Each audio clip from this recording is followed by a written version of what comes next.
We're here on Norwood Parade because this is the entrance to the current sitting federal member, the Liberal member for the electorate of Sturt, Mr James Stephens.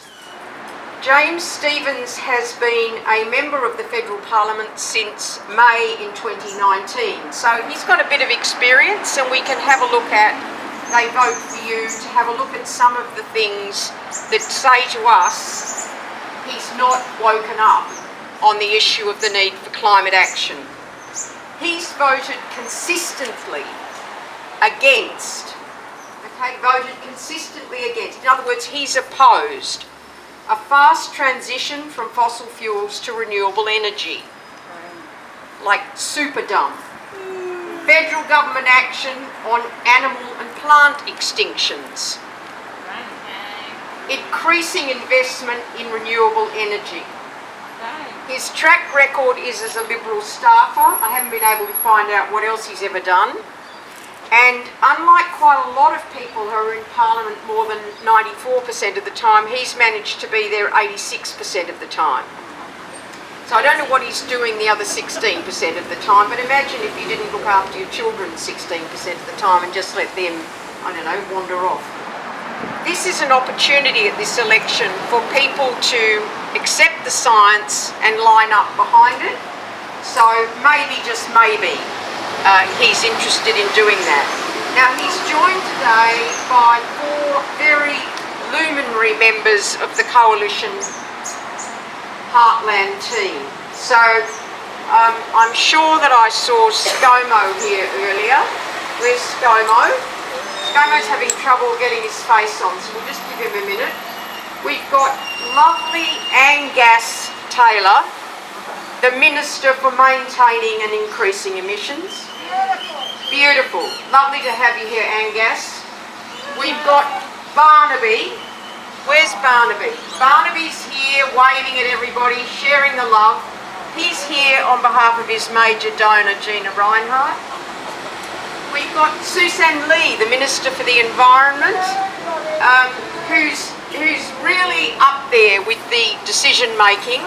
And in December, she approved 4 new coal projects. So we've got some work to do if we're to persuade members of the coalition about the science. So thank you for coming here and helping us to do that.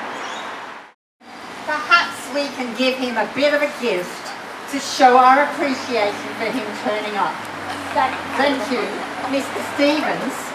We have something you've probably never seen before. It's called a Climate Action Plan.